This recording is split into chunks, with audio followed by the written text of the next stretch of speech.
MMR foundation అధ్యక్షులు Shri Makkena Thomas గారి ఆధ్వర్యంలో ప్రకాశం జిల్లా ఒంగోలు నందు అంధుల విద్యాభ్యాసం కొరకు ఆడియో పుస్తకాలు రూపొందిస్తున్నారు. ఆడియో పుస్తకాలు కావలసిన వారు 9959949490 సంప్రదించగలరు. MMR foundation.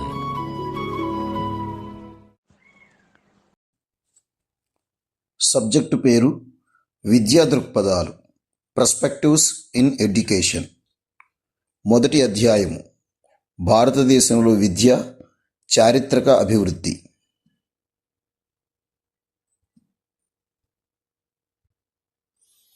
మొదటి అంశము విద్య మరియు దాని అర్థం. విద్య అనే పదం విద్ అనే సంస్కృత ధాతువు నుండి ఉత్పత్తి అయినది. విద్య అనగా తెలుసుకోవటం అని అర్థం. విద్యను ఆంగ్లంలో ఎడ్యుకేషన్ అంటారు. ఎడ్యుకేషన్ అనే ఆంగ్ల పదం ఎడ్యుకేర్, ఎడ్యూసర్ అనే లాటిన్ పదాల నుంచి ఉద్భవించింది.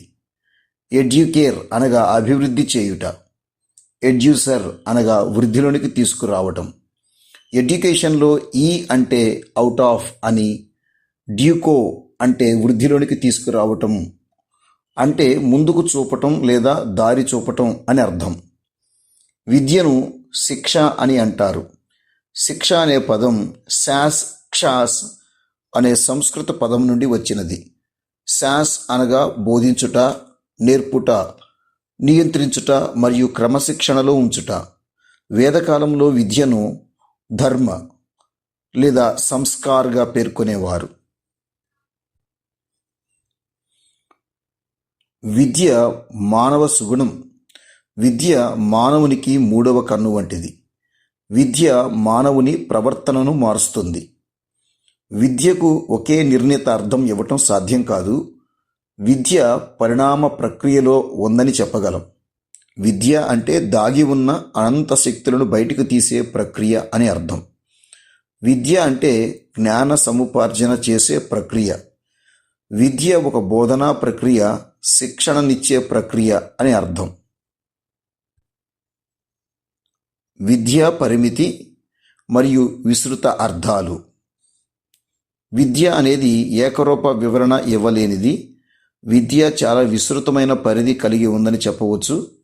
విద్య అంటే విద్యార్థి పాఠశాలలో నేర్చుకునే జ్ఞానంగా లేదా జీవితానుభవాల వల్ల కలిగే జ్ఞాన వికాసంగా నిర్వహించవచ్చు. విద్య సంకుచిత విస్తృత అర్థాలను కలిగి ఉంది. పాఠశాల వ్యవస్థ ద్వారా నేర్చుకునే అంశాలు సంకుచితంగాను, వీటితో పాటు జీవితానుభవాలను జోడించి నేర్చుకునే జ్ఞానాన్ని విస్తృతంగా చెప్పవచ్చు. పరిమిత అర్థంలో విద్య అంటే వ్యక్తి అభివృద్ధి పాఠశాలలో ఏర్పాటు చేసిన కొన్ని అంశాలు, కార్యక్రమాల ప్రభావాల ఫలితం. అది ప్రత్యక్షం, క్రమబద్ధమైన నియత విద్యా విధానాన్ని సూచిస్తుంది. రైడిన్ ఇలా తెలియచేశారు: పరిణతి గల వ్యక్తి అపరిణతి గల వ్యక్తిపై ఉద్దేశపూర్వకంగా క్రమబద్ధంగా సహజ అవసరాలను బట్టి శారీరక, మానసిక, సౌందర్య, సామాజిక, ఆధ్యాత్మిక శక్తుల సమ్మేళనాభివృద్ధి కోసం అంతిమ లక్ష్యంగా చదువరిని అతని సృష్టికర్తలో లీనం చేసే వైపు మళ్లించటం కోసం శిక్షణ, క్రమశిక్షణ ద్వారా చేయు ప్రభావమే విద్య. విస్తృత అర్థంలో విద్యను ఇలా తెలియచెప్పవచ్చు. విస్తృత అర్థంలో విద్య అంటే కేవలం 3 R's అనగా చదవటం, రాయటం, లెక్కించటం, రీడింగ్, రైటింగ్, అర్థమాటిక్ మాత్రమే కాదు, జీవితమే విద్య. ఇది ఒక నిరంతర ప్రక్రియ. తల్లి గర్భం నుంచి మృత్యువు వరకు సాగుతూనే ఉంటుంది. ఎడ్వర్డ్ థింక్, జాన్ స్టూవర్ట్ మిల్ ఇలా తెలియజేశారు: విద్యలో వ్యక్తి ఉయ్యాల నుండి చనిపోయే వరకు అనగా జీవితాంతం ప్రభావం చేసే అంశాలన్నీ ఉంటాయి. ఎడ్వర్డ్ థింక్ ప్రకారం విద్య అంటే జీవిస్తూ జీవించే వారి నుంచి జీవితాన్ని సంక్రమింపచేయటమే విద్య. జాన్ స్టూవర్ట్ మిల్ ప్రకారం విద్యను గురించి మనకు మనం ఏమి తెలుసుకుంటామో, ఇతరులకు మనం ఏమి చేస్తామో తెలుసుకుని మన ప్రకృతి పరిపూర్ణం కావటానికి మనల్ని చేరువ చేసేదే విద్య. విద్య సాంప్రదాయక మరియు నవీనవాదాలు. సాంప్రదాయకవాదం. భారతీయ తత్వాలు, పాశ్చాత్య తత్వాలు కొన్ని. శిశువుకు మనం కొత్తగా నేర్పవలసింది ఏదీ లేదని, ప్రతి జన్మలోనూ జీవి ఆర్జించిన జ్ఞానం ఎల్లప్పుడూ అతని వెంట వస్తుందని, ఆ జ్ఞానాన్ని కనుగొనటంలో అధ్యాపకుడు తోడ్పడాలని భావిస్తాయి. సోక్రటీస్, ప్లేటో, వివేకానందుడు, అరవిందుడు, శంకరుడు మొదలైన దార్శనికులు ఈ కోవకు చెందుతారు. దీనిని సాంప్రదాయ విద్యావాదం అంటారు. నవీనవాదం. ఈ వాదంను అనుసరించి కొందరు తాత్వికులు జన్మతో శిశువు మస్తిష్కం స్వచ్ఛమైన పలక రూపంలో ఉంటుందని, అది వరకు ఆర్జించిన జ్ఞానం ఆ జన్మతోనే అంతమవుతుందని నమ్ముతారు. ఈ వాదానికి నాంది పలికినది జాన్ లాక్. గతి తార్కిక భౌతికవాదులు కూడా ఈ వాదాన్ని బలపరుస్తున్నారు. వీరు విద్యను బోధన అని అంటారు. విద్య మరియు నిర్వచనములు. గాంధీజీ ఇలా చెప్పారు: వ్యక్తికి పరిపూర్ణమైన మూర్తిమత్వ రూపకల్పన చేయుట ద్వారా మంచి వ్యక్తిగా రూపుదిద్దుటకు తోడ్పడినదే విద్య. రవీంద్రనాథ్ ఠాగూర్. వ్యక్తి పరిపూర్ణ వికాసం, పురోగతిని పొంది ఎదురయ్యే సమస్యలకు పరిష్కారం ఇవ్వగలిగేదే విద్య. జాకీర్ హుస్సేన్. శిశువు అభివృద్ధి జీవితాంతం కొనసాగే ప్రక్రియే విద్య. వేదాలు మానవుని నిస్వార్థ తత్పరునిగా, స్వావలంబకుడిగా తయారు చేయనది విద్య. ఉపనిషత్తులు మోక్ష సాధనే విద్య. ఋగ్వేదం మానవుడిని స్వావలంబకుడిగా, నిస్వార్థపరుడుగా రూపొందించేదే విద్య. భగవద్గీత ఆత్మజ్ఞానమే విద్య. బౌద్ధ సిద్ధాంతం దుఃఖం నివృత్తికి నైతిక లక్షణాలను కల్పించుటకు ఉపయోగపడేదే విద్య. సర్వేపల్లి రాధాకృష్ణన్. బుద్ధికి శిక్షణనిచ్చేది, హృదయాన్ని సంస్కరించేది, ఆత్మను క్రమశిక్షణలో పెట్టేదే విద్య. స్వామి దయానంద సరస్వతి. శీల నిర్మాణమే విద్య. స్వామి వివేకానంద. ఏ విద్య వల్ల సత్ప్రవర్తన రూపుదిద్దుకుంటుందో, మానసిక బలం పెరుగుతుందో, బుద్ధి కుశలత విస్తరిస్తుందో, తద్వారా వ్యక్తులు తమ కాళ్లపై తాము నిలబడగలుగుతారో అట్టి విద్య మనకు కావాలి. మనిషిని శీలవంతుడిగాను, సమాజానికి ఉపయోగపడే వారిగాను తీర్చిదిద్దేదే విద్య. విద్య స్వభావం. విద్య స్వభావం అనేది అంశాలతో కూడిన విశిష్ట లక్షణాలను మేళవిస్తుంది. మానవ సమాజంలో వచ్చే మార్పుల వల్ల విద్య అర్థం, స్వభావం కూడా మారుతూ ఉంటుంది. మానవ పరిణామ క్రమంలో విద్య స్వభావం కూడా గతిశీలమైనది. విద్య భావం అపరిమితమైనది. ఇది మానవ చరిత్రలో అతి ప్రాచీనమైనది. విద్య జననం నుంచి మరణం వరకు నిరంతర ప్రక్రియ. మనిషి వివిధ దశల్లో పొందిన జ్ఞానం, అనుభవం విద్యగా భావించాలి. Practice bits. వ్యక్తిని పరిపూర్ణమైన మూర్తిమత్వ రూపకల్పన చేయుట ద్వారా మంచి వ్యక్తిగా రూపుదిద్దుటకు తోడ్పడినది విద్య అని నిర్వచించినది ఎవరు? గాంధీ. ఆత్మ ఎదుగుదలకు సహాయపడేదే విద్య అని నిర్వచించింది ఎవరు? అరవిందుడు. ఆరోగ్యవంతమైన శరీరంలో ఆరోగ్యకరమైన మనస్సు నింపటమే విద్య అని చెప్పినది ఎవరు? అరిస్టాటిల్. వ్యక్తి పరిపూర్ణ వికాసం, పురోగతి పొందే ఎదురయ్యే సమస్యలకు పరిష్కారం ఇవ్వగలిగేదే విద్య అని పేర్కొన్నది ఎవరు? రవీంద్రనాథ్ ఠాగూర్. మనిషిని మనిషిగా తయారు చేసేదే విద్య అని తెలియచేసినది రూసో. ప్రతి మనిషిలో దైవాంశ పరిపూర్ణముగా ఉంటుంది, దానిని వెలికి తీయటమే విద్య అని పేర్కొన్నది వివేకానందుడు. సంపూర్ణ జీవితానికి సమాయత్తపరచటమే విద్య అని విద్యను నిర్వచించింది స్పెన్సర్. వ్యక్తి ఆలోచన శక్తిని పెంపొందించేది సరైన విద్య అని పలికినది డెకార్టే.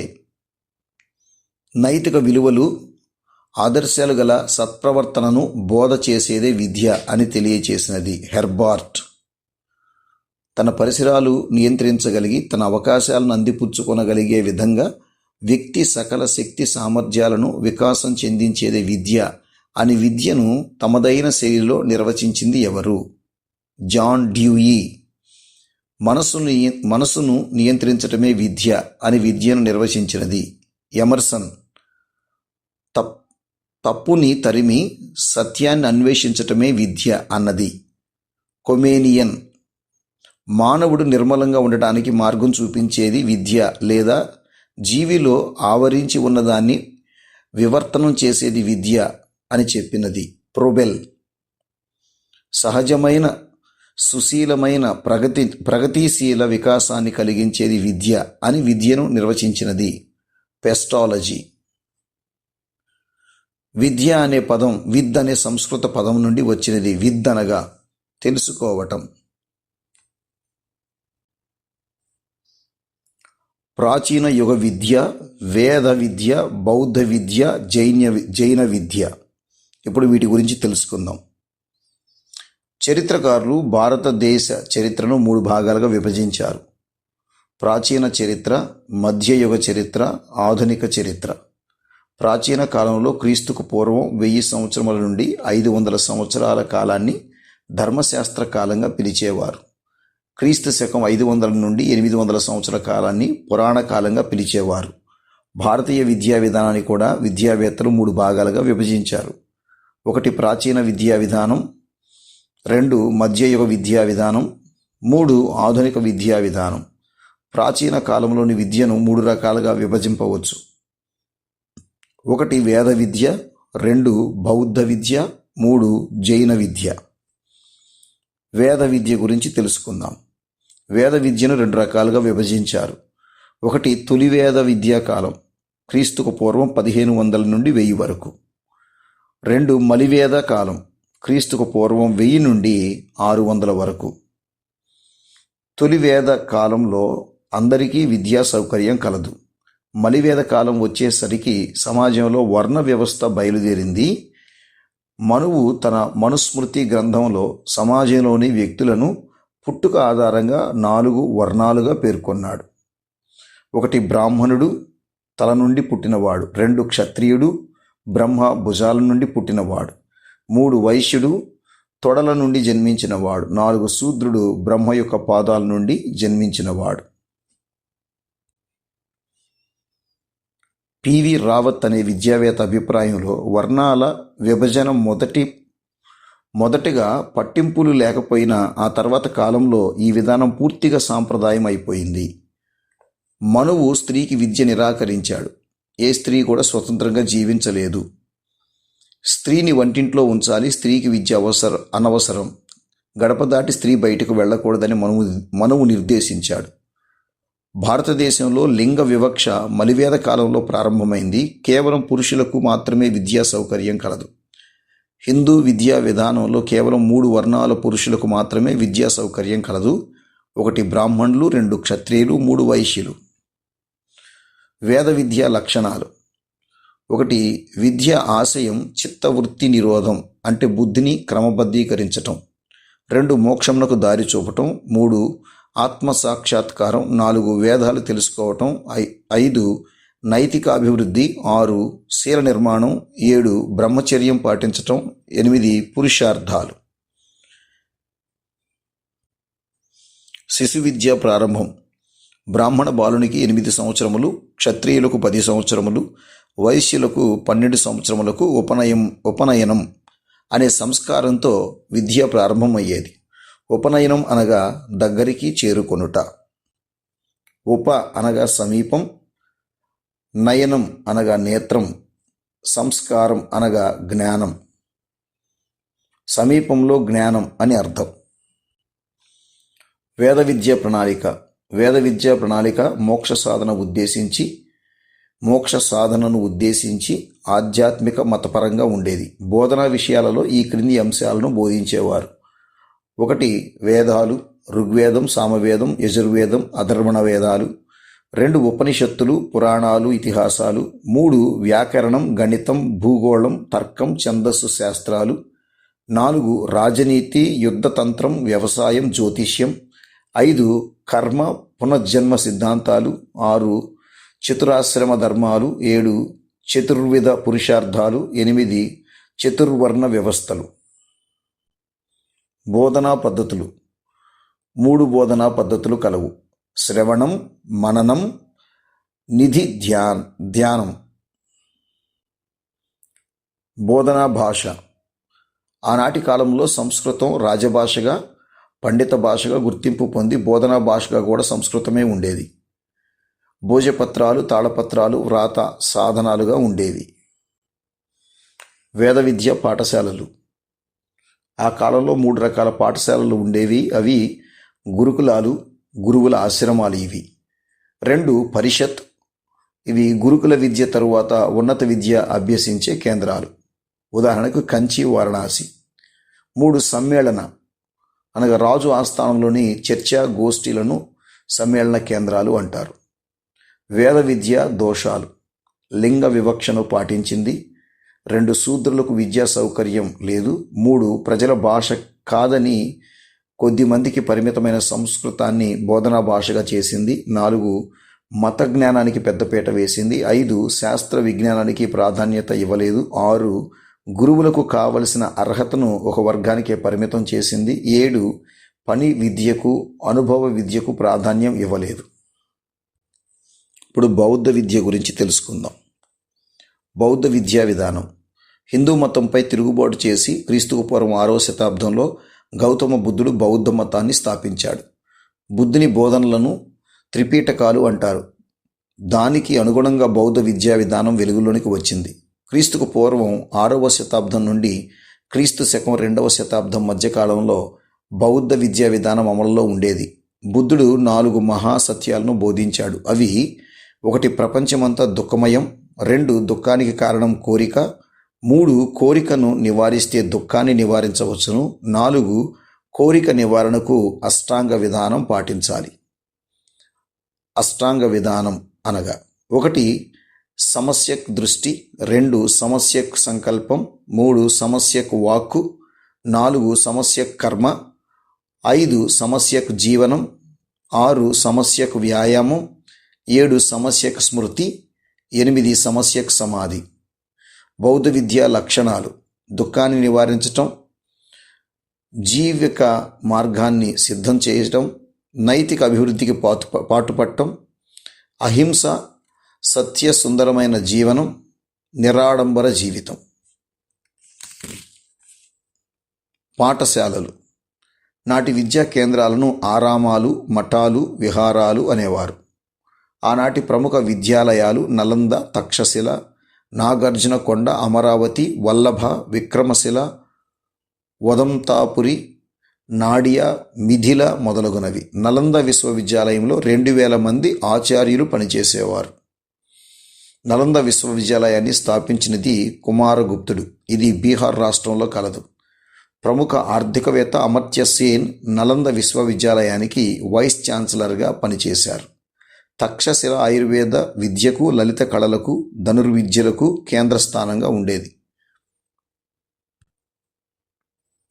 విద్యాలయాల్లో విద్యార్థులు పాటించాల్సిన నియమాలు. బౌద్ధ విహారాల్లో విద్యార్థులు చక్కని క్రమశిక్షణ, సమయపాలన కలిగి ఉండి జీవహింస చేయకుండా, అబద్ధం ఆడకుండా ఉండేవారు. ఇతరులకు చెడు చేయకుండా, సుఖ సాధనను వాడకుండా, బంగారం, వెండి లాంటి బహుమతులు తీసుకోకుండా ఉండేవారు. సంగీతం, నృత్యం లాంటి వాటికి ఆసక్తి చూపేవారు కారు. ఎవరు ఏమిచ్చినా తీసుకోకూడదు. మంచి చరిత్ర గల విద్యార్థిగా ఉండాలి. బౌద్ధ విద్య ముగింపు. విద్యాకాలం 12 సంవత్సరాలంటే విద్యార్థికి 20 సంవత్సరాలు వచ్చేసరికి ఉపసంపద అనే ఉత్సవంలో ప్రాథమిక విద్య ముగిసేది. ఉపసంపద తర్వాత విద్యార్థి సన్యాసిగా మారతాడు. ఉపాధ్యాయులు. ఉపాధ్యాయులు 2 రకాలుగా ఉండేవారు. 1 ఉపాధ్యాయులు, 2 ఆచార్యులు. బోధనా భాష పాళీ భాష. బౌద్ధ విద్యలో బోధనా అంశాలు. బుద్ధుని నీతి సూత్రాలు, సైనిక శిక్షణ, విలువిద్య, నూలు తీయటం, నూలు వడకటం, దుస్తుల తయారీ, చిత్రకళ, శిల్పకళ మొదలగునవి. వీటితో పాటు గణితం, శరీర ధర్మశాస్త్రం, వ్యవసాయం, ఆయుర్వేదం, తర్కం, వ్యాకరణం, ఛందస్సు ఉండేవి.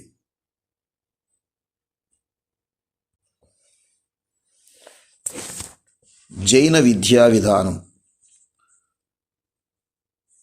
హిందూ మతంలో క్రమక్రమంగా చోటు చేసుకున్న సంకుచిత కులతత్వం, యజ్ఞయాగాది కర్మకాండలు కొందరికి నచ్చలేదు. సంఘ సంస్కరణకు కొందరు పూనుకొని కొన్ని కొత్త ధార్మిక సిద్ధాంతాలను ప్రతిపాదించారు. వారిలో జైన మహావీరుడు ధర్మ మార్గాన్ని తెలుసుకునే అవకాశం అందరికీ ఉండాలని శాంతి అహింసలను ధర్మసూత్రాలను ప్రతిపాదించాడు. జైన మత స్థాపకుడు వృషభనాథుడు జైన మత బోధకులను తీర్థంకరులు అంటారు. మొదటివాడు వృషభనాథుడు, 23వ వాడు పార్శ్వనాథుడు, 24వ వాడు వర్ధమాన మహావీరుడు. ఇతనే జైన మతాన్ని ప్రచారం చేశాడు. జైన అనే పదానికి విజేత అని అర్థం. విజేత అనగా జీవనములు మంచి చెడులను చూసి తపస్సుతో కూడిన సాధనాధార విజయం పొందినవారు చూపిన సత్య మార్గము జైనిజం. జిన అనగా ప్రాపంచిక సుఖాలపై పూర్తి నియంత్రణ కలిగి మోక్షాన్ని పొందిన విజేత అని అర్థం. జైన మత ప్రాథమిక సూత్రాలు: జైనులు వేదాలను, భగవంతుణ్ణి విశ్వసించరు. 2 జీవం లేదా ఆత్మ అనే భావన ఉంటుంది. 3 బంధనం అనగా కర్మకు జీవం బందీ కావటమే బంధనం. 4 దైవం అనే భావనలో జైనులు దైవం యొక్క అస్తిత్వాన్ని నిరాకరిస్తారు. త్రిరత్నాలు: జైనం అనుసరించే ప్రతి జైనుడు తప్పనిసరిగా త్రిరత్నాలను అనుసరించాలి. అవి సమస్యకు దర్శనం, సమస్యకు జ్ఞానం, సమస్యకు చరితం. అలాగే పంచమహావ్రతాలను అనుసరించాలి. అవి 1 అహింస, 2 సత్యం, 3 అస్తేయం అనగా దొంగతనం చేయకుండుట, 4 బ్రహ్మచర్యం, 5 పరిగ్రహ అనగా అన్ని రకాల బంధాల నుంచి బయటపడాలి. జైనులు జ్ఞానాన్ని 5 విధాలుగా తయారు చేశారు. 1 మతి, 2 శృతి, 3 అవధి, 4 మనఃపర్యాయ, 5 కేవాల. జైన విద్యా విధానం ప్రాచీన తపోవన విద్యా విధానం. జైన విద్య లక్ష్యాలు: సంవర అనగా మొదటిది సంవర, వ్యవహారిక అంశాల వల్ల జరిగే మార్పులను ఆపే ప్రక్రియను సంవర అంటారు. 2 నిర్జర, ఆత్మ తాను చేసిన కర్మల అనుసారంగా ధరించే ప్రక్రియ. 3 సరైన జ్ఞానం పొందటం. 4 తీర్థంకరుల బోధనలను అధ్యయనం చేయటం. 5 త్రిరత్నాలను సాధించటం. 6 పంచమహావ్రతాలు సాధించటం. 7 లోక కళ్యాణం. 8 పరలోక ప్రాప్తి.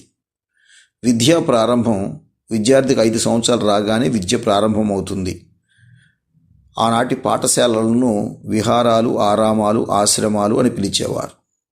బోధనా భాష పాళీ లేదా ప్రాకృతం. బోధనా పద్ధతులు మౌలిక, అనుకరణ, పునరావృత్తి, బట్టి పద్ధతి, ప్రయోగ పద్ధతి, స్వీయ అధ్యయన పద్ధతి, వైయక్తిక బోధనా పద్ధతి, చర్చా పద్ధతి, పంచమహావ్రతాలను అనుసరించటం, మానిటోరియల్ పద్ధతి. జైన విద్య లాభాలు: విలువల ఆధారిత విద్యను అత్యంత క్రమశిక్షణ అందించింది. తపోవన రెసిడెన్షియల్ విద్యా విధానాన్ని అనుసరించింది. ఉపాధ్యాయుల కేంద్రీకృత విద్యా విధానం. 4 అహింసకు అత్యంత ప్రాధాన్యతనిచ్చింది. జైన విద్య లోపాలు: 1 అత్యంత క్రమశిక్షణను అనుసరించటం కష్టతరం. 2 నాస్తికవాదాన్ని అనుసరించింది. 3 అతిగా విలువలను తెలిపింది, అనుభవంలో అసాధ్యంగా అనిపించింది. మధ్యయుగ విద్య, దీన్ని ఇస్లాం విద్య అంటాం. ఈ మధ్యయుగ విద్య గురించి తెలుసుకుందాం. ఇస్లాం విద్యా విధానం క్రీస్తు శకం 12 నుండి 16వ శతాబ్దం మధ్యకాలాన్ని ముస్లిం విద్యా విధానం లేదా ఇస్లాం విద్యా విధానం అంటారు. ఇస్లాం విద్యా విధానం కాలాన్ని భారతీయ విద్యా చరిత్రలో చీకటి కాలంగా లేదా అంధకార కాలంగా పేర్కొంటారు.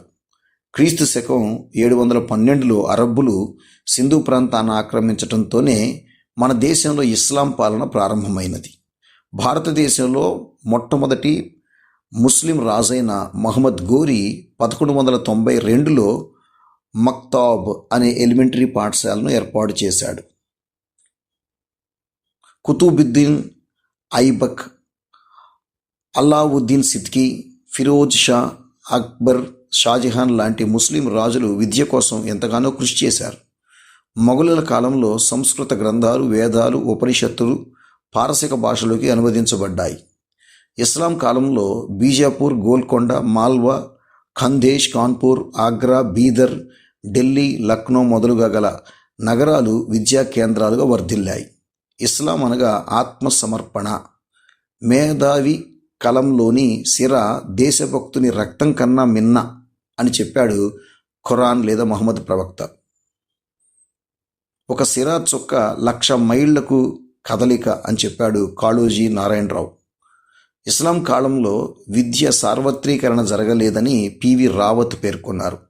ఇస్లాం కాలంలో విద్య వ్యవస్థ పూర్తిగా మతపరమైన ఆదర్శాలతో నిండి ఉంది అని ఎస్ఎస్ ముఖర్జీ పేర్కొన్నారు. ముస్లిం విద్య లక్ష్యాలు: విజ్ఞానాన్ని సంపాదించటం, జ్ఞానాన్ని వ్యాప్తి చేయటం. 2 ముస్లిం మతాన్ని వ్యాపింపచేయటం. 3 వ్యక్తిశీలాన్ని పెంపొందించటం. 4 ముస్లిం న్యాయ సూత్రాలను తయారు చేయటం. 5 ముస్లిం రాజ్యాన్ని పటిష్టపరచటం. 6 పరలోక ప్రాప్తిని సిద్ధింపచేయటం. 7 నైతిక విలువల వ్యాప్తి.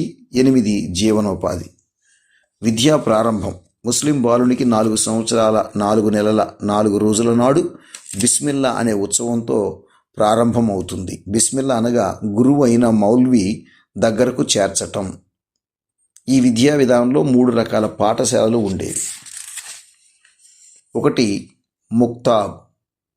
ఇది నేటి ప్రాథమిక పాఠశాలను పోలి ఉండేది. ముక్తాబ్ అనే పదం కుతుబ్ అనే అరబిక్ భాష నుంచి వచ్చింది. కుతుబ్ అనగా వ్రాత నేర్చుకునే స్థలం లేదా ప్రదేశం. 2వది మదరసా. ఇది నేటి ఉన్నత పాఠశాలను పోలి ఉండేది. మదరసా అనే అరబిక్ పదానికి అర్థం అభ్యసనం లేదా అధ్యయనం చేసే ప్రదేశం. మదరసా అనే పదం దార్ష్ అనే అరబిక్ పదం నుండి వచ్చింది. దార్ష్ అనగా ఒక ఉపన్యాసం. ఇక 3వది మదరసా ఐలా. ఇవి నేటి కళాశాలలు, విశ్వవిద్యాలయాలను పోలి ఉండేవి. నగరాలలో అందుబాటులో ఉండేవి. బోధనా పద్ధతులు: ప్రాథమిక దశలో వాచిక, ఉపన్యాస పద్ధతి, చర్చా పద్ధతి, ప్రశ్నోత్తర పద్ధతి, ప్రతిభ గల విద్యార్థులతో పాఠశాల నిర్వహించే మోనిటోరియల్ పద్ధతి ఉండేది. బోధనా భాష పర్షియన్, అరబిక్ మరియు ఉర్దూ. ఇస్లాం విద్య లాభాలు: 600 సంవత్సరాల ఇస్లాం విద్య వలన భారతదేశ జ్ఞానం, పాలనా విధానం సుసంపన్నమయ్యాయి. ఇస్లాం విద్య భౌతిక, ఆధ్యాత్మిక, మత విద్యలను సమ్మేళనం చేయటం ప్రారంభించడం ఒక సద్గుణం. ఆచరణాత్మక జ్ఞానానికి ప్రాధాన్యత ఇవ్వటం ప్రారంభించారు. చరిత్ర రచన ఇస్లాం విద్యా కాలం నుండి ప్రారంభమైనది. భారతీయ రచనల తర్జుమా ఈ కాలంలో జరిగింది. విద్యలో వర్ణ వివక్షతను పాటించలేదు. ఇస్లాం విద్య దోషాలు: స్త్రీ విద్యను నిషేధించటం, పరాయి భాషలో బోధన జరగటం, కఠిన దండనలు పాఠశాలలో అమలుపరచటం, విద్య ఉన్నత వర్గాల వారికి పరిమితం కావటం, కేవలం వల్లివేయటం విద్యా పద్ధతిగా ఉండటం. క్రీస్తు శకం 1498లో పోర్చుగీసు నావికుడు వాస్కోడిగామా భారతదేశానికి సముద్ర మార్గాన్ని కనిపెట్టడంతో క్రైస్తవ మత సంస్థలు భారతదేశంలోనికి రావటంతో ఇస్లాం విద్య మరుగున పడింది. ఇప్పుడు మధ్యయుగ భారతదేశంలో హిందూ విద్యా విధానం గురించి తెలుసుకుందాం. 8వ శతాబ్దం నుండి 18వ శతాబ్దం మధ్యకాలాన్ని భారతదేశ మధ్యయుగ విధానం అంటారు. మధ్యయుగ భారతదేశంలో ఇస్లాం విద్య చలామణి అవుతున్న కాలంలో ఇస్లాం విద్య అంతా మతాన్ని, రాజ్యాన్ని కాపాడుకునే సందర్భంలో భారతీయ హిందూ విధానంలో భారతీయ సంస్కృతి కనుమరుగవుతుందని గుర్తించి ఋషులు, సాధువులు, భారతీయ తత్వవేత్తలు, యుద్ధవీరుల సహకారంతో వారి గృహాలలో, వారి ఇంటి ముందు ఉన్న వరండాలో, మందిరములలో వివిధ క్రతువుల ద్వారా విద్యను అందించే ప్రయత్నం చేశారు. క్రతువులు అనగా పూజ, యజ్ఞ కార్యక్రమాలు. హిందూ విద్యా విధానం సరస్వతి దేవి శ్లోకంతో ప్రారంభమయ్యేది. హిందువులు విద్యను 4 స్థాయిలలో పొందేవారు. మొదటిది ఇసుకపై అక్షరాలు రాయించటం. 2వది త్రాటి ఆకులపై అక్షరాలను బొగ్గుతో గాని ఎర్ర సిరాతో గాని దిద్దించటం. 3వది మిశ్రమ వాక్యాలను పరిచయం చేసేవారు. రాయటంతో పాటు లిఖితపూర్వక అక్షరాల వాడుక భాషకు వ్యత్యాసాలను తెలియజేసేవారు. 4వది వ్రాయటం కోసం కాగితాన్ని ఉపయోగించేవారు. ఈ కాలంలో శైవ మతం, వైష్ణవ మతములను ప్రోత్సహించేవారు. ఈ కాలంలో దయానంద సరస్వతి, శంకరాచార్యులు, శ్రీకృష్ణ దేవరాయలు హిందూ మతాన్ని ప్రోత్సహించడం జరిగింది. ఆధునిక యుగ విద్య, ఆంగ్ల విద్య. ఇప్పుడు ఆధునిక యుగ విద్య, ఆంగ్ల విద్య గురించి నేర్చుకుందాం. తొలి యూరోపియన్ల ప్రయత్నాలు. క్రీస్తు శకం 1498లో పోర్చుగీసు నావికుడు వాస్కోడిగామ భారతదేశానికి సముద్ర మార్గాన్ని కనిపెట్టడంతోనే ఆధునిక విద్యా విధానం ప్రారంభమైంది. భారతదేశానికి వచ్చిన విదేశీ క్రైస్తవ మిషనరీలలో రోమన్ క్యాథలిక్ మిషన్లు మొట్టమొదటివి. ఈ మిషనరీలు ప్రపంచంలో వివిధ దేశాలు తమ మత వ్యాప్తి కోసం పాఠశాలలు స్థాపించాయి. మన దేశంలో పోర్చుగీసు, డచ్, ఫ్రెంచ్, డేన్, ఇంగ్లాండ్ వాసులు ఆ విధంగానే క్రైస్తవ మత వ్యాప్తికి అనేక పాఠశాలలను స్థాపించారు. ఎస్ఎస్ ముఖర్జీ చెప్పినట్లు భారతదేశంలో ఆధునిక విద్యా విధానానికి ఆద్యులు పోర్చుగీసు వారు. భారతదేశంలో విద్యా వ్యాప్తికి కృషి చేసిన మొట్టమొదటి క్రైస్తవ మత బోధకుడు పోర్చుగీసుకు చెందిన సెయింట్ ఫ్రాన్సిస్ జేవియర్. ఇతను కాలినడకన గ్రామాలలో పయనించి క్రైస్తవ మతానికి చెందిన గ్రంథాలను పంచాడు. ఇతడు బొంబాయి దగ్గర గల బాంద్రా వద్ద 1575లో సెయింట్ ఆన్స్ కళాశాలను, కొచ్చిన్ వద్ద ముద్రణాలయాన్ని స్థాపించాడు. జీసుయిట్ మత సంస్థను స్థాపించి ఆదివారం సెలవు దినముగా ప్రకటించాడు. 1578లో గోవా దగ్గరలోని చవుల్లో పోర్చుగీసు వారు కళాశాలను స్థాపించారు. జర్మనీ మిషనరీ అయిన స్కావర్జ్ మద్రాసు ప్రావిన్స్లో స్వదేశీ విద్య కోసం 2 పాఠశాలలను ప్రారంభించాడు. ఈస్ట్ ఇండియా కంపెనీ పాలనలో విద్యా విధానము. భారతదేశానికి ఈస్ట్ ఇండియా కంపెనీ డిసెంబర్ 31, 1600వ సంవత్సరం వచ్చింది. కంపెనీ భారతదేశానికి ప్రధానంగా వ్యాపారం చేయడానికి వచ్చిన ఆనాడు దేశంలో ఉన్న ప్రత్యేక రాజకీయ పరిస్థితుల దృష్ట్యా, యూరోపియన్ వ్యాపార కంపెనీల మనుగడ దృష్ట్యా తన విధానాలను మత ప్రాతిపదికన రూపొందించుకోవడం ప్రారంభించింది. ఆనాడు బ్రిటిష్ మత విధానాల ప్రకారం క్రైస్తవ మతాన్ని వ్యాపింపచేసే బాధ్యతను కంపెనీ చేపట్టింది. ఇందుకొరకు ప్రత్యేకంగా ఇంగ్లాండ్ నుంచి మత బోధకులను రప్పించి క్రైస్తవ సేవకులను కూడా క్రైస్తవ మత వ్యాప్తిలో శిక్షణనిచ్చేందుకు ఇంగ్లాండ్ పంపించేది. 1659వ సంవత్సరంలో ఈస్ట్ ఇండియా కంపెనీ డైరెక్టర్లు భారతదేశానికి వచ్చే ప్రతి ఓడ ద్వారా క్రైస్తవ మత ప్రచారకులను పంపాలని నిర్ణయించారు. కొంతకాలం తరువాత కంపెనీ ఈ విధానాన్ని మానుకొని తటస్థ మత విధానాన్ని అనుసరించింది.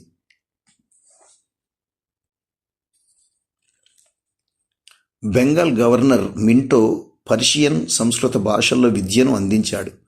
ఇతను హిందూ బాలికల కోసం ప్రత్యేక పాఠశాలలను నెలకొల్పాడు. 1786లో కాంబెల్ అనాథలైన స్త్రీల కోసం మద్రాసులో ఒక ఆశ్రమమును ప్రారంభించి మానిటోరియం పద్ధతిలో విద్యను అందించాడు.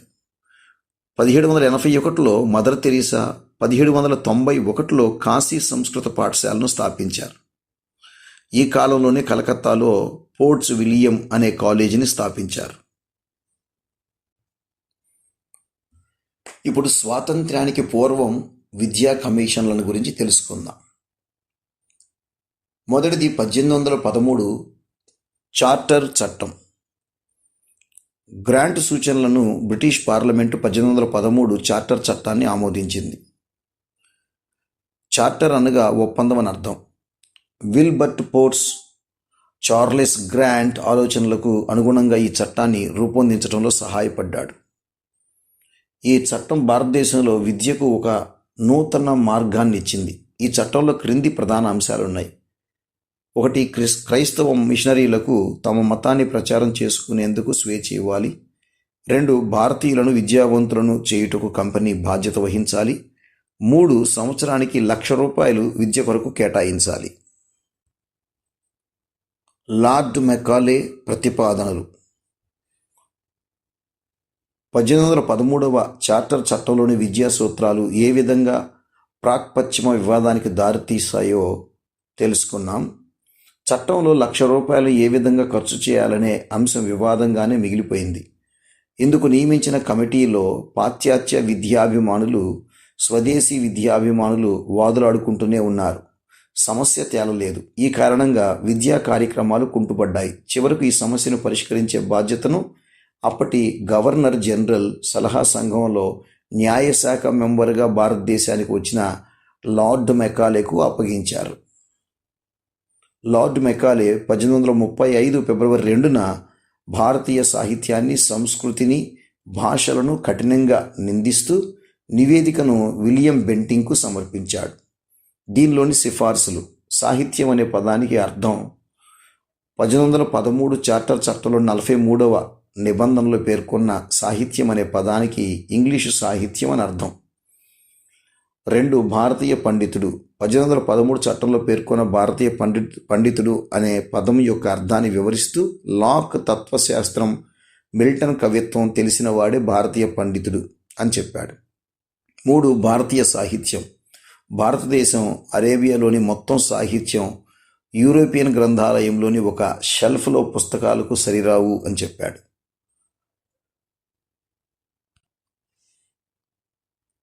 విజ్ఞాన శాస్త్రాలను భారతీయ భాషలో బోధించలేము అన్నాడు.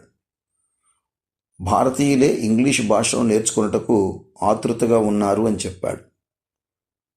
సంస్కృతం, అరబిక్ భాషలలో ఉన్న హిందూ, ముస్లిం ధర్మస్మృతులను ఇంగ్లీష్ భాషలోనికి తర్జుమా చేయాలి అన్నాడు. విద్యా సంస్థలలో తటస్థ మత విధానాన్ని అనుసరించాలన్నాడు.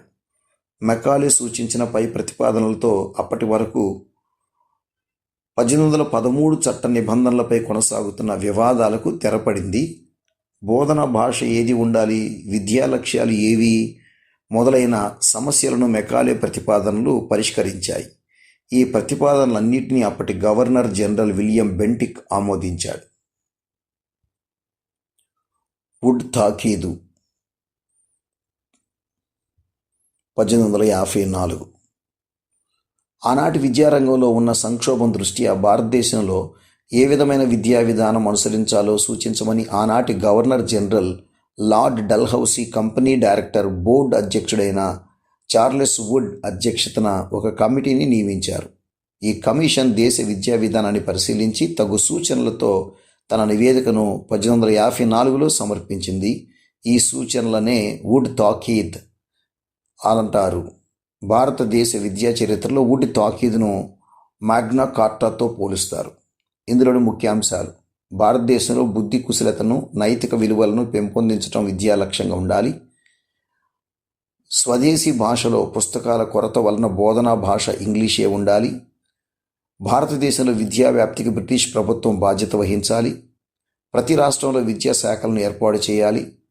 రాష్ట్ర కేంద్రాలైన బొంబాయి, మద్రాసు, కలకత్తా నగరాల్లో విశ్వవిద్యాలయాలు స్థాపించాలి. విద్యా వ్యవస్థను దశల వారీగా విభజించి నిర్వహించాలి. ఇవి ఈ క్రింది విధంగా ఉండాలి: 1. ప్రాథమిక పాఠశాల, 2. మాధ్యమిక పాఠశాల, 3. ఉన్నత పాఠశాల, 4. కళాశాల, 5. విశ్వవిద్యాలయం. ఇప్పుడు హంటర్ కమిషన్ గురించి తెలుసుకుందాం. ప్రాథమిక విద్యను అశ్రద్ధ చేస్తూ, నిర్లక్ష్యానికి గురి చేస్తూ ఉన్నత విద్యకు ప్రాధాన్యత ఇవ్వటం, గ్రాంట్ ఇన్ ఎయిడ్ పూర్తిగా అమలు కాకపోవటం మొదలగు విద్యా సమస్యలను పరిశీలించి తగిన సిఫార్సులు, తగిన సూచనలు మరియు ప్రాథమిక విద్యలో మౌలిక మార్పుల గురించి ఏ చర్య తీసుకోవాలో పరిశీలించి ఒక నివేదిక సమర్పించాలని ఆనాటి governor general Lord Ripon company సభ్యుడైన హంటర్ అధ్యక్షతన 1882 ఫిబ్రవరి 3న 20 మంది సభ్యులతో ఈ కమిషన్ నియమించాడు. ఈ కమిషన్లో 3 భారతీయులకు చోటు కల్పించారు. ఈ కమిషన్ను తొలి భారతీయ విద్యా కమిషన్ అంటారు. వారిలో 1 భూదేవ్ ముఖర్జీ, 2 సర్ సయ్యద్ అహ్మద్, 3 కేటీ టెలాంగ్. ఈ కమిటీ సూచనలు: స్వదేశీ పాఠశాలను ప్రోత్సహించాలి. ప్రాథమిక విద్యా నిర్వహణ బాధ్యతను కూడా స్థానిక సంస్థలే చేపట్టాలి. ప్రాథమిక పాఠశాలలో బోధనా భాషగా మాతృభాష ఉండాలి. ప్రాథమిక స్థాయి విద్యా నిర్వహణ బాధ్యత నుంచి ప్రభుత్వం నెమ్మదిగా తప్పుకోవాలి. ఈ బాధ్యతను ప్రైవేటు సంస్థలకు విడిచిపెట్టి ప్రభుత్వం వాటికి ఆర్థికంగా సహాయం చేయాలి. ఉన్నత విద్యా నిర్వహణ బాధ్యత నుంచి కూడా ప్రభుత్వం తప్పుకోవాలి. కళాశాల నిర్వహణ బాధ్యతను పూర్తిగా విశ్వవిద్యాలయాలకి అప్పచెప్పాలి. జిల్లా విద్యా బోర్డులు ఏర్పాటు చేసి జిల్లాలో ముక్తాబ్, మదరసా ప్రాథమిక పాఠశాలలను జిల్లా బోర్డు పరిధిలోనికి తేవాలి. స్త్రీలలో విద్యా వ్యాప్తికి ప్రైవేటు బాలికల పాఠశాలలకు ఉదారంగా విరాళాలు ఇవ్వాలి. స్త్రీ విద్యా వ్యాప్తికి సలహాలు ఇచ్చేందుకు స్త్రీ అధికారులచే ప్రత్యేక పర్యవేక్షణ కార్యాలయాన్ని ఏర్పాటు చేయాలి. ఉపాధ్యాయ శిక్షణా సంస్థను స్థాపించి శిక్షణ పొందిన ఉపాధ్యాయులనే పాఠశాలలో నియమించాలి. ఛాత్రోపాధ్యాయులకు ఉపాధ్యాయ బోధనా సూత్రాలు, బోధనా పద్ధతులు, బోధనాభ్యాసనంపై పరీక్షలు నిర్వహించాలి. ఎస్సీ, ఎస్టీ, బీసీ స్త్రీలకు ఎలాంటి ఫీజు లేకుండా ఉచిత విద్యను అందించాలి. రాష్ట్ర ప్రభుత్వాలు మాధ్యమిక విద్య మీద ఎక్కువ నిధులు ఖర్చు చేయాలి. ప్రాథమిక స్థాయిలో పరీక్ష ప్రమాణాలు తగ్గించాలి. ఉన్నత విద్య కోసం విదేశాలకు వెళ్లే వారి కోసం ఉపకార వేతనాలు మంజూరు చేయాలి. వృత్తి విద్య మీద ఉపాధ్యాయులకు శిక్షణనివ్వాలి.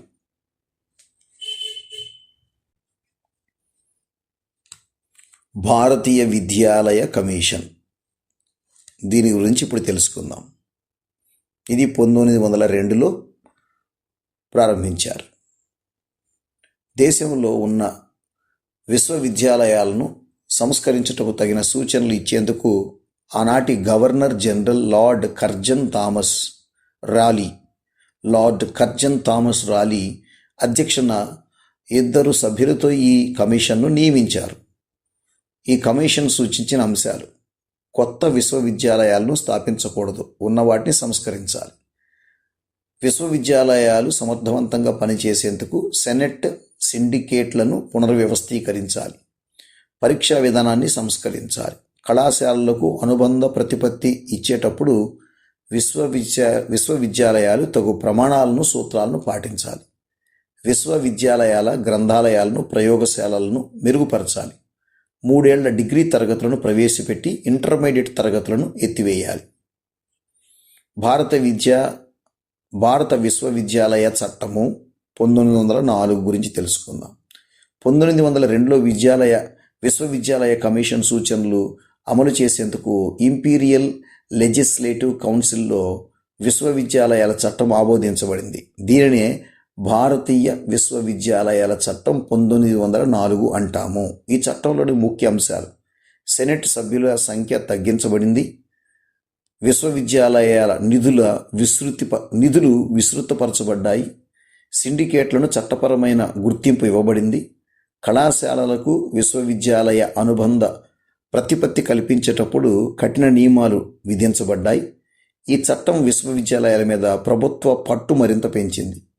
1904 లార్డ్ కర్జన్ ఎలిమెంటరీ పాఠశాలల నిర్వహణ కోసం, ఉపాధ్యాయుల నియామకం కోసం ప్రత్యేక నిధులు విడుదల చేశారు.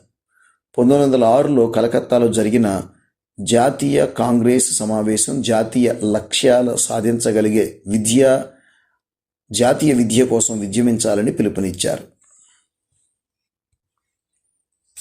గోఖలే తీర్మానం గురించి తెలుసుకుందాం.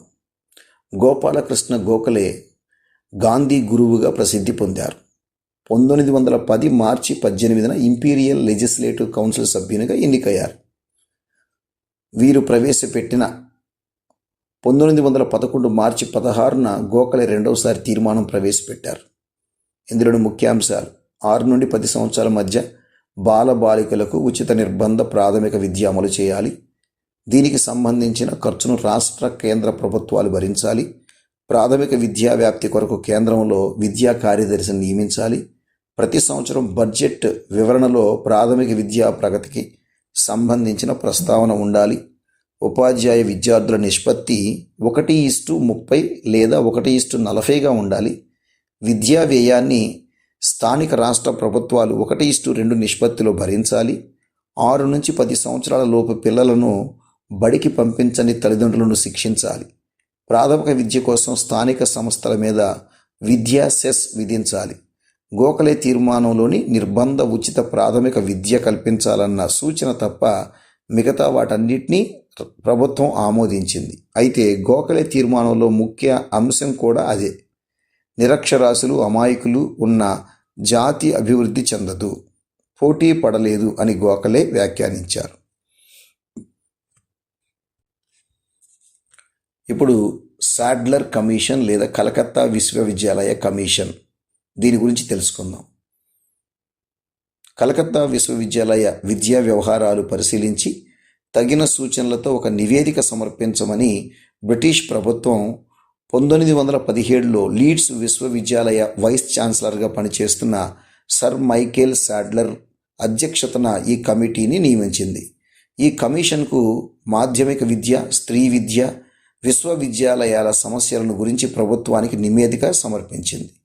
నివేదికలోని ముఖ్యాంశాలు: కలకత్తా విశ్వవిద్యాలయానికి సంబంధించి ఈ విశ్వవిద్యాలయంలో విద్యార్థుల సంఖ్య అనుబంధ కళాశాలలు ఎక్కువగా ఉండటం వల్ల పరిపాలన భారం పెరిగింది అని, ఆ భారం తగ్గించడానికి ఈ క్రింది సూచనలు చేసింది.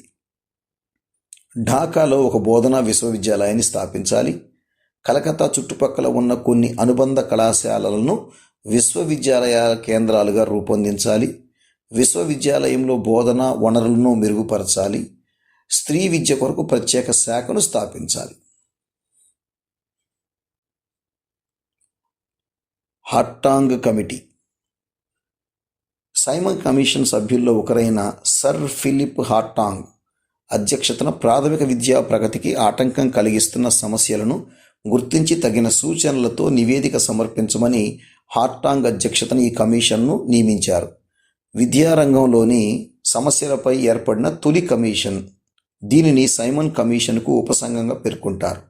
హార్టాంగ్ కమిషన్ గుర్తించిన కొన్ని విద్యా సమస్యలు: ప్రాథమిక విద్యారంగానికి వృధా మరియు స్తబ్దత గొడ్డలిపెట్టుగా మారాయి. 70% విద్య ఆటంకానికి ఇవే కారణం. వాటిలో ఒకటి వృధా, అపవ్యయం. విద్యార్థి సంవత్సరం మొత్తం బడికి రాకుండా కొన్ని రోజులు పాఠశాలకు వచ్చి ఆ తర్వాత పాఠశాల మానేయటం వల్ల ఆ సంవత్సరం వృధా అవుతుంది. స్తబ్దత అనగా నిలుపుదల. విద్యార్థి పూర్తిగా పాఠశాలకు వచ్చిన ఆ తరగతి సామర్థ్యాలు చదివించలేదని నెక్స్ట్ ఇయర్కు కూడా అదే పాఠశాలలో కొనసాగించడాన్ని స్తబ్దత లేదా నిలుపుదల అంటాం. ఇది మొదటి విద్యా కమిషన్ సూచన. రెండవది, దేశంలో గ్రామీణ ప్రాంతాలు ఎక్కువగా ఉండటం. 3, గ్రామీణ ప్రాంతాల్లో పాఠశాలల కొరత. 4, రవాణా సౌకర్యాలు లేకపోవటం. 5, పేదరికం ఎక్కువగా ఉండటం. 6, నిరక్షరాస్యత ఎక్కువగా ఉండటం. 7, అనారోగ్య సమస్యలు. 8, కులతత్వం, మతతత్వం ఎక్కువగా ఉండటం. 9, శిక్షణ పొందిన ఉపాధ్యాయుల కొరత. 10, చదువుకున్న నిరుద్యోగం ఎక్కువగా ఉండటం. ఇవన్నీ కూడా గుర్తించిన సమస్యలు. హార్టాంగ్ కమిషన్ సూచనలు: ప్రతి గ్రామీణ ప్రాంతం ప్రాథమిక పాఠశాలను ఏర్పాటు చేయాలి. ప్రాథమిక విద్య ఉచితంగా అందరికీ అందించాలి. ఎస్సీ, ఎస్టీ, బీసీ మహిళల విద్యపై ప్రత్యేక శ్రద్ధ తీసుకోవాలి. విద్యాలయాల్లో విద్యా ప్రమాణాలు అడుగంటాయి, వాటిని మెరుగుపరచాలి. చదువుకున్న నిరుద్యోగం పెరిగిపోయింది. పారిశ్రామిక వాడలు ఏర్పాటు చేసి ఉద్యోగాలు కల్పించాలి.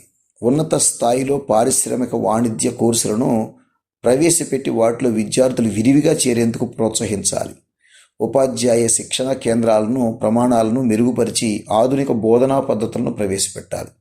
సమర్థవంతులు అయిన ఉపాధ్యాయ వృత్తి పట్ల ఆకర్షితులవ్వటానికి ఉపాధ్యాయులకు మెరుగైన సౌకర్యాలను కల్పించి వారి సామాజిక ఆర్థిక హోదా పెంచాలి. విశ్వవిద్యాలయాల్లో గ్రంథాలయాలను ఏర్పాటు చేయాలి. స్త్రీ విద్య అధ్వానంగా దాన్ని మెరుగుపరచకుండా ఈ దేశం పరిపూర్ణ అక్షరాస్యత సాధించలేదు. కేంద్ర విద్యా సలహా మండలిని పునఃప్రారంభించాలి. ఇవన్నీ కూడా హార్టాంగ్ కమిషన్ సూచనలు. తరువాతది గాంధీ బేసిక్ ఎడ్యుకేషన్ ప్రాతిపాదిక విద్య. 1937 అక్టోబర్ 22-23 తారీఖులలో మహాత్మా గాంధీ అధ్యక్షతన వార్ధాలో అఖిల భారత జాతీయ విద్యా సదస్సు జరిగింది. ఈ సదస్సులో బేసిక్ విద్యా విధానం, దాని ప్రాముఖ్యం గురించి విపులంగా చర్చించి 4 తీర్మానాలు చేశారు. వాటిలో మొదటిది ప్రాథమిక విద్యకు పునాది. రెండవది దేశంలోని బాలబాలికలందరికీ నిర్బంధ ఉచిత ప్రాథమిక విద్యను కల్పించటం. మూడవది మాతృభాష మాధ్యమంగా బోధించటం. నాలుగవది ప్రాథమిక విద్యా సంవత్సర కాలంలో విద్యా ప్రణాళిక ఒక ఉత్పాదకమైన చేతి పని ఆధారంగా తయారు చేయటం.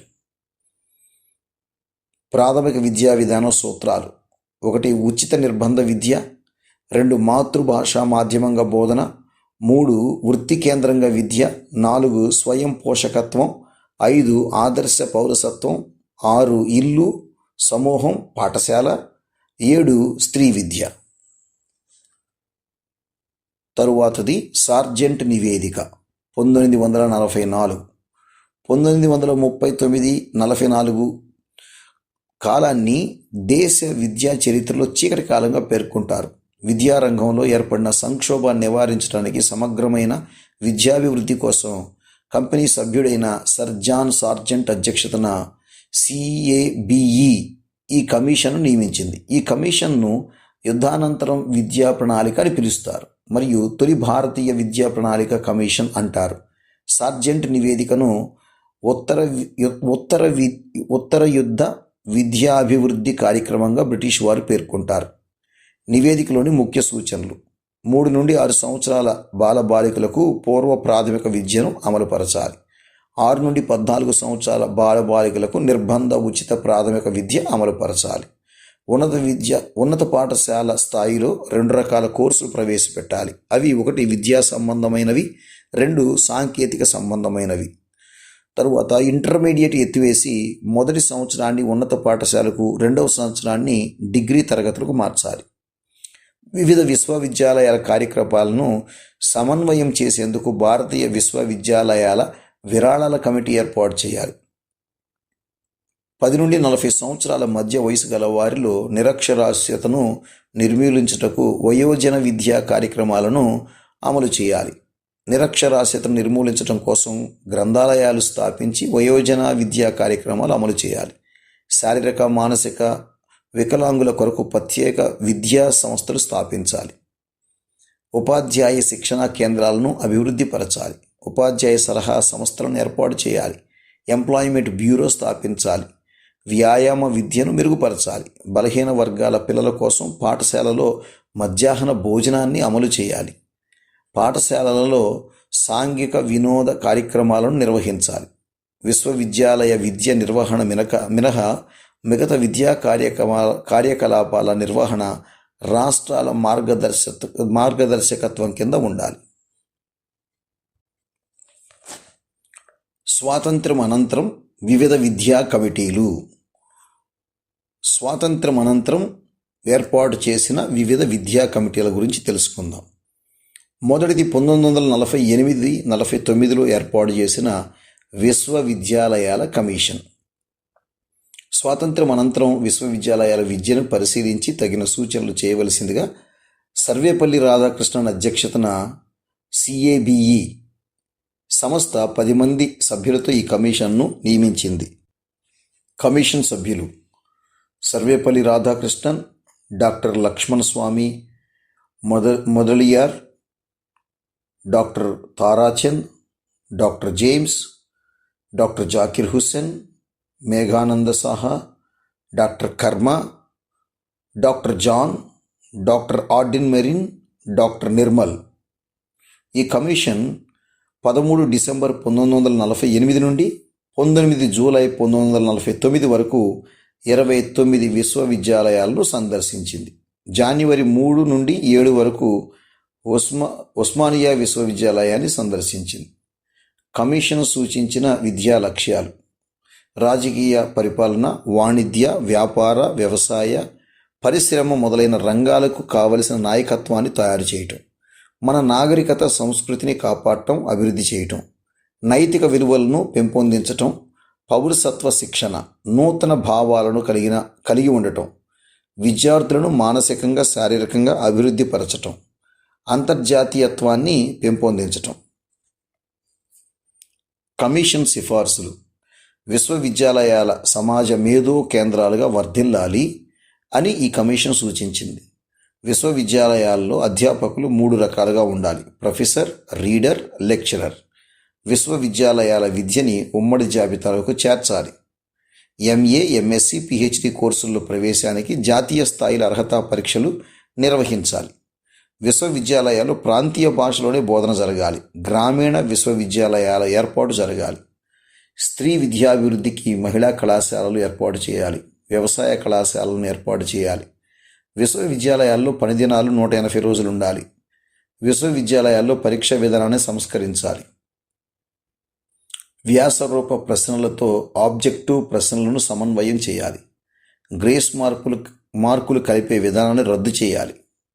5 రకాల వృత్తి విద్యలకు ప్రాధాన్యత ఇవ్వాలి. 1 వ్యవసాయం, 2 వాణిజ్యం, 3 ఇంజనీరింగ్, 4 న్యాయశాస్త్రం, 5 వైద్య విద్య. విశ్వవిద్యాలయ కార్యక్రమాల సమన్వయం చేసి యూజీసీని ఏర్పాటు చేయాలి. యూజీసీని 1953లో ఏర్పాటు చేశారు.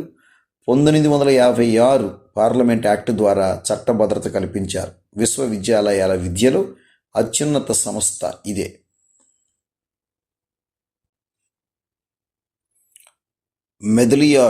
మదలియార్ కమిషన్ మాధ్యమిక విద్యా కమిషన్ అంటాం దీన్ని. 1952లో భారత ప్రభుత్వం ప్రాథమిక విద్యా సంస్థలను సంస్కరించుటకు తగిన సూచనలు చేసేందుకు అప్పటి మద్రాస్ యూనివర్సిటీ వైస్ ఛాన్సలర్గా ఉన్న డాక్టర్ లక్ష్మణస్వామి మొదలియార్ అధ్యక్షతన 8 మంది సభ్యులతో మాధ్యమిక విద్యా కమిషన్ను CABEని నియమించింది. ఈ కమిషన్ వివిధ వర్గాల నుండి 2 పద్ధతుల ద్వారా సలహాలు సూచనలు తీసుకుంది. 1 ప్రశ్నావళి, 2 పర్యటన. మాధ్యమిక విద్యా కమిషన్ లేదా సెకండరీ విద్యా కమిషన్ సూచించిన విద్యా లక్ష్యాలు: పౌరసత్వ శిక్షణ, మూర్తిమత్వ అభివృద్ధి, నాయకత్వ శిక్షణ, వృత్తి సామర్థ్యాన్ని మెరుగుపరచటం.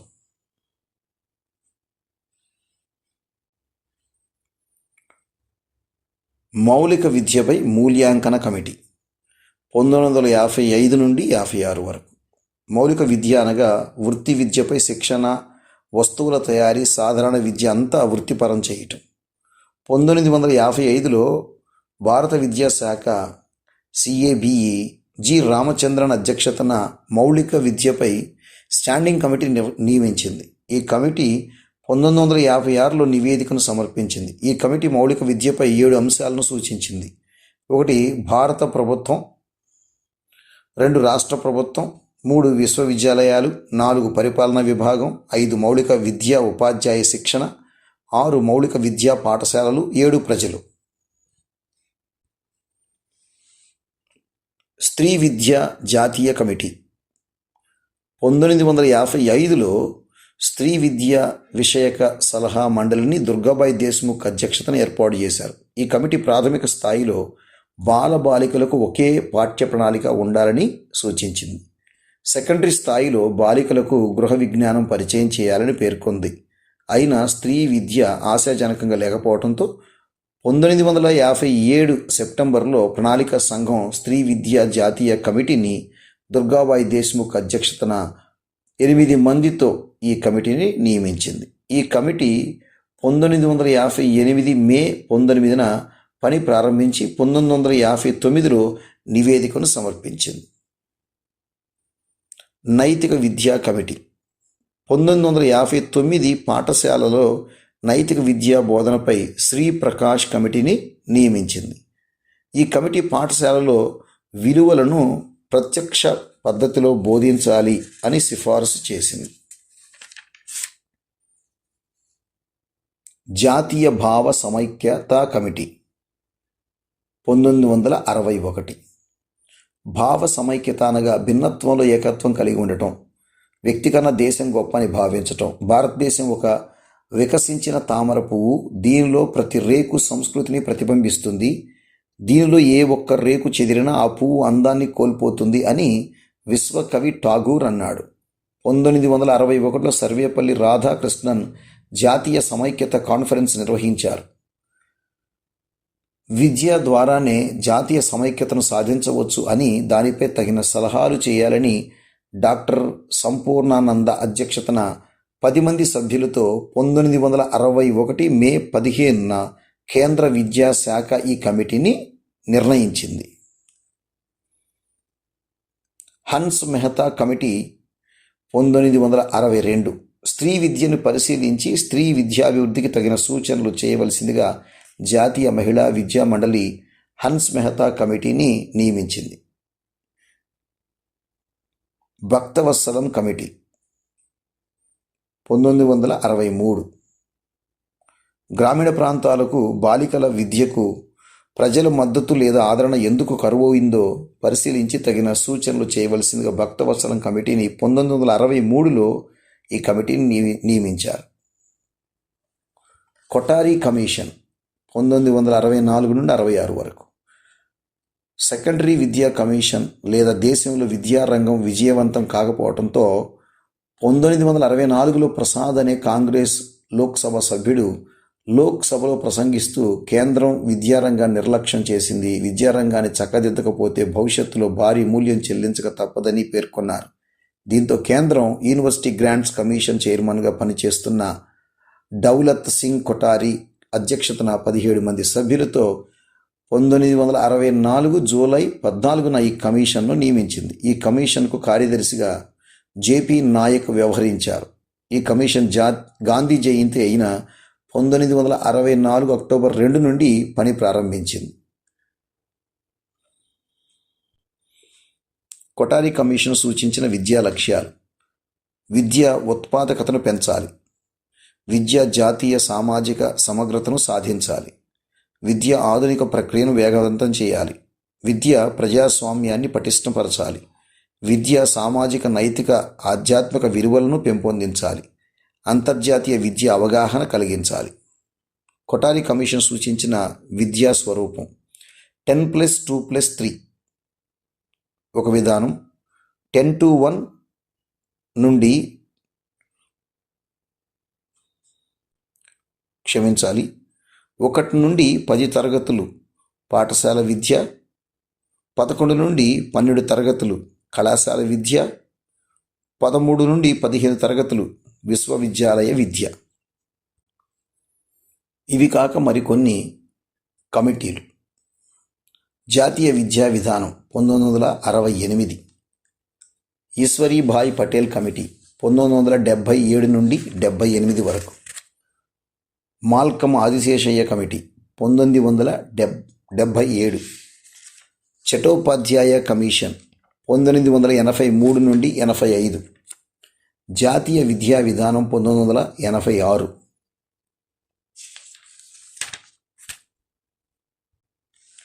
ఆచార్య రామ్మూర్తి విద్యా కమిటీ 1990, ఎన్ జనార్దన్ రెడ్డి విద్యా కమిటీ 1991, యశ్పాల్ కమిటీ 1992, 1986 జాతీయ విద్యా విధానం సవరణ కార్యక్రమం ఆచరణ కార్యక్రమం. ఇది 1992లో ప్రారంభించినది.